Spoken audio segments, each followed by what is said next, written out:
মাইশা, এই 5 দিনে আমি তোমাকে কয়বার কল দিছি তুমি বলো তো? একবার কল দিলে তোমার ফোন অফ থাকে, একবার কল দিলে ওয়েটিং, আরেকবার কল দিলে ব্যস্ত থাকে। আরে সরি এই 4-5 দিনে না আমার ফোনটায় না কি জানি প্রবলেম হয়েছে, না আমি কোনো ফোন ধরতে পারছি না আমি তোমাকে কিছু জানাই। কালকে দেখা করতে পারবা? হ্যাঁ দেখা করা যায়, এমনি আমাদের অনেকদিন দেখা হয় না। আচ্ছা ঠিক আছে। মাইশা, তুমি আমাকে নিয়ে সিরিয়াস তো, তাই না? দেখো আমি সারাদিন সবকিছু ছেড়ে শুধু তোমার কথাই ভাবতে থাকি। জানি তো আমি। মাইশা, আমার প্রথম বলো শেষ বলো সবটাই তুমি। তোমাকে ছাড়া অন্য কিছু ভাবতে পারি না আমি কখনো। আচ্ছা কি করতে পারবা আমার জন্য শুনি? তুমি একবার বলেই দেখো না কি করতে হবে। আচ্ছা থাক, কিছুই করতে হবে না। এটা তোমার জন্য। সিরিয়াসলি? তোমার কি মাথা খারাপ হয়ে গেছে? তুমি টানতে গেছো কেন? ওয়াও, এই তোমাকে না বলছি এটাকে সাথে নিয়ে আসতে না। এইটা আবার কি? ওর নাম মিনু। ওই যেটাই হোক, তোমাকে না বলছি আমার এটা পছন্দ না। আচ্ছা ঠিক আছে, আর আনবো না। তোমার পছন্দ হয়েছে তো ফোন? হ্যাঁ অনেক পছন্দ হয়েছে, থ্যাংক ইউ। ফোনটা কেন ধরতেছে না, কলটা কেন ধরতেছে না? কি হচ্ছে দোস্ত, সমস্যা? হ্যালো। কালকে সারা রাত তোমার ফোন ওয়েটিং ছিল, আর আজকে তুমি কল ধরতেছো না, এগুলোর মানে কি মাইশা? আরে তোমাকে বললাম না আম্মুর বাসার দিকে আসছি, এখানে তো নেটওয়ার্কের সমস্যা। কোথায় এখন তুমি? আমি বাসায়, আর কোথায় থাকবো? তোমার আশেপাশে কেউ আছে? হ্যাঁ আম্মু আছে তো, আমি বেশিক্ষণ কথা বলতে পারবো। একটু বের হইতে পারবো আজকে? আরে না বললাম তো আম্মু আছে, আমি কিভাবে বের হব বলো? আস্তে আস্তে।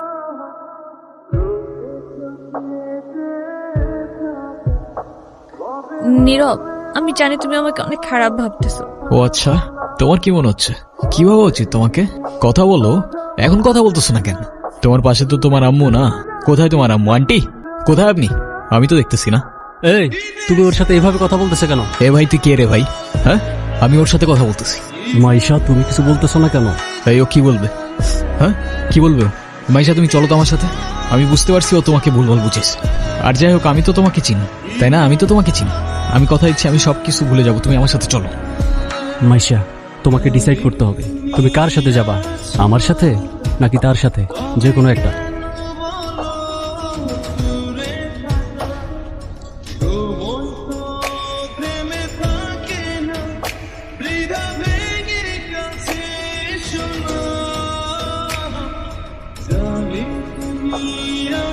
নীরব, নীরব, তুই এগুলা কি করতেছস? পাগল হয়ে গেছস? তুই এগুলা কি করতেছস নীরব? তুই এগুলা কি করতেছস? তোর কি মাথা খারাপ হয়ে গেছে? আমি তোর রাতে জীবনে সিগারেট পর্যন্ত দেখিনি, আর আজকে তুই কি হয়ে গেছিস ভাই? ভাই আমি শেষ হয়ে গেছি ভাই, আমি শেষ হয়ে গেছি। লাস্ট 3-4 মাস ধরে না আমি কলেজে গেছি, না আমি ফাইনাল এক্সাম দিছি, আমি কিচ্ছু করি নাই ভাই। বাবার কষ্টের টাকাগুলো সব আমি নষ্ট করে ফেলছি, সব নষ্ট করে ফেলছি। না আমি এদিকে যাইতে পারতেছি না ওইদিকে, মরে যাওয়া ছাড়া আমার আর কোনো রাস্তা নাই ভাই। তুই শান্ত, তোর কিচ্ছু হইব না। আমি তোরে বলতেছি তোর কিচ্ছু হইব না। তোর তোটা ভাই তোরে বলতেছে তোর কিচ্ছু হইব না ভাই। ভাই আমি কি করবো? আমি আর পারতেছি না ভাই, আমি আর পারতেছি না, আমি আর পারতেছি না ভাই।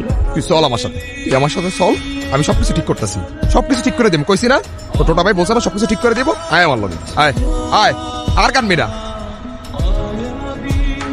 তুই বল পারিনি। ক্ষুধা লাগছে তোমার? খাবা তুমি?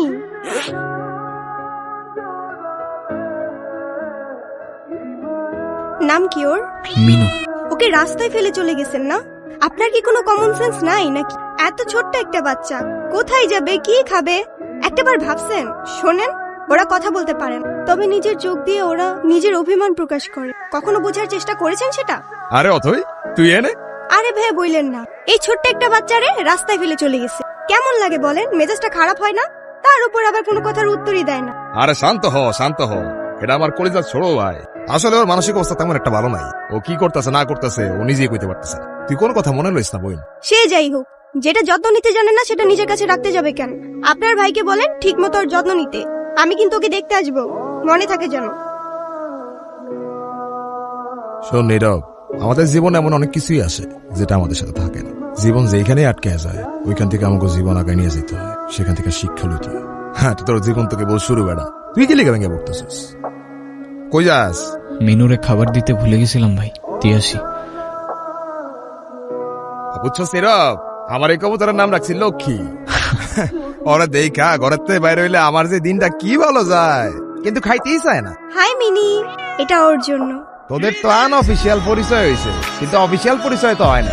আচ্ছা অথই, এইটা হইতাছে আমার সম্পর্কে স্বাস্থ্য ভাই, ছোট স্বাস্থ্য ভাই, কিন্তু আমার জানি জিগারের ভাই। আর নীরব, এটা অথই আমগো বাসার বিল্ডিং এর 5 তলায় থাকে। ও আসসালামু আলাইকুম। আপনি বিড়াল ভয় পান না? ও মা, বিড়াল ভয় পাবো কেন? যারা বিড়াল ভয় পায় তারা আবার মানুষ নাকি? এসব বিড়াল, কুকুর, তারপর পাখি, এসব নিয়ে কথা কইতে গেলে আজকে রাত পার হয়ে যাবো। তোরা একটা কাজ কর, তোরা কথা কও, আমি যাই। কি হলো, চুপ করে আছেন কেন? কিছু বলবেন না? মিনুকে দেখে মনে হচ্ছে ও আপনাকে অনেক দিন ধরে চেনে। ও এত ইজিলি নর্মালি কারোর কাছে যায় না। জানেন না, ওর মতোই আমার একটা বাবু ছিল। ও হারাই যাওয়ার পর আমি এত কাঁদছিলাম।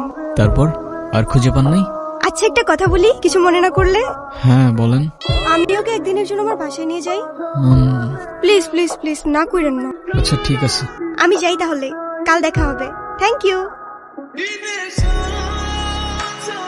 তুমি কি আমার কাছে থেকে যেতে চাও? কত দূর যেতে হবে? তারপর কি অবস্থা? কোনো ঝামেলা করে নাই তো? না তো, ও তো একদম লক্ষ্মী একটা বাচ্চা, তাই না? আপনাকে দেখে মনে হচ্ছে আই গেস আপনি ওদের অনেক ভালোবাসেন। ওরাই তো আমার ফ্যামিলি, ওরা ছাড়া তো আমার লাইফে আর কেউ নাই। কেন? আপনার ফ্যামিলি, বাবা মা একা থাকেন নাকি এখানে? আমি অরফান। ছোটবেলা থেকেই বাবা মা কি জিনিস আমি জানি না। বাবা মার ভালোবাসাটা কি সেটাও বুঝিনি কখনো। কেউ কেউ এই ভালোবাসাটা পায় না, আর কেউ সেটা পেয়েও সেই ভালোবাসাটার ভ্যালু দিতে জানে না। তুমি যে ভালোবাসাগুলো পাওনি, একটা সময় দেখবা এর থেকে অনেক বেশি ভালোবাসা তোমার কাছে থাকবে। সময় তো আর এখনো শেষ হয়ে যায়নি। এটা নিজেকে বোঝাও আগে।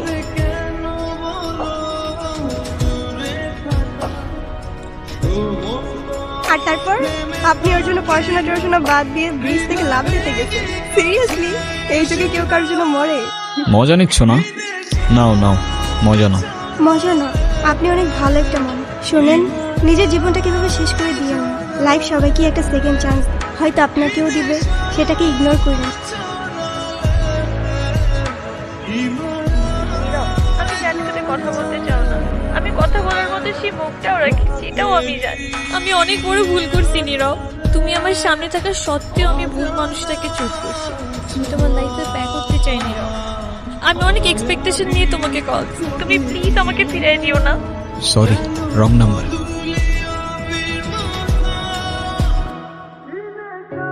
হ্যাঁ আব্বু, এই যে আমি আসলাম মাত্র বাস স্ট্যান্ডে। আরে দেরি কই করছি, এখনো তো 15-20 মিনিট বাকি বাস আসতে। আরে তোমরা টেনশন করো না তো। হ্যাঁ তোমারে বলছে 30 মিনিট আগে এসে বাস দাঁড়ায় থাকে। আমি বাস স্ট্যান্ডে, আমি জানি না। নীরব, আচ্ছা আব্বু তুমি টেনশন করো না, আমি বাসে উঠে তোমারে জানাচ্ছি। তুমি এখানে কোথাও যাচ্ছ নাকি? কোথায় যাব? আমার তো যাবার কোনো জায়গা নেই। তোমার এই অবস্থা কেন? সবকিছু ঠিকঠাক আছে তো? আমার কিছুই ঠিক নাই নীরব। ওই রনি আমার লাইফটা একদম শেষ করে দিছে। ও তো একটা অ্যাডিক্টেড ছিল। ও আমাকে ফিজিক্যালি, মেন্টালি সবভাবে টর্চার করতো। তুমি কাউকে কিছু বলো নাই কেন? বলার সুযোগই পাইনি। ও তো আমাকে একটা ভুয়া কেসে ফাঁসাই দিছিল। ওর জন্য আমি আমার লাইফ, আমার ফ্যামিলি সবকিছু হারাইছি। ও তো একটা ক্যারেক্টারলেস, একটা চিটার ছিল। বাদ দাও, যা হবার তো হয়েই গেছে না। ভালো থাকার চেষ্টা করো, জীবন অনেক সুন্দর। আমি তোমাকে ছাড়া কখনোই ভালো থাকতে পারবো না, এটা তখন আমি বুঝিনি। একটা ভুল মানুষকে অন্ধের মতো বিশ্বাস করছিলাম। কাউকে এত অন্ধের মতো বিশ্বাস করেও এভাবে চিট করে। দুনিয়াটা কি আজব, তাই না? বিশ্বস্ততার এই দামটা কেইবার বোঝে। আজকাল তো চিটাররাও চিট করে লয়ালিটি খোঁজে। এই নাও চকলেট। এই তোমার এই চকলেট কিনতে এতক্ষণ লাগে? আর মামা কই? আরে খুঁজেই তো পাচ্ছিলাম না। আর মামা তো বাসায় চলে গেছে। উনি কি? আরে হঠাৎ করেই ওর সাথে দেখা। তোমারে বলছিলাম না ওই যে মাইশার কথা। ও ভালোই তো আছো মনে হচ্ছে। ভালো থাকবে না কেন? অবশ্যই ভালো আছে। এই চলো তো। এই ব্যথার শহরের অলিগলির নুড়ি পাথরগুলো যেন আমাদের কষ্টগুলোর এক একটা প্রতিচ্ছবি। আর সেই কষ্টগুলোর মাঝে আমরা আমাদের জীবনের হাল ছেড়ে দিলেও জীবনের একটা মোড় হয়তো আমাদের সবাইকেই একটা সেকেন্ড চান্স দেয়। কিন্তু সেই মোড়ে দাঁড়িয়ে ঠিক বেঠিকের রাস্তাটা যেন আমাদেরকেই চিনে নিতে হয়।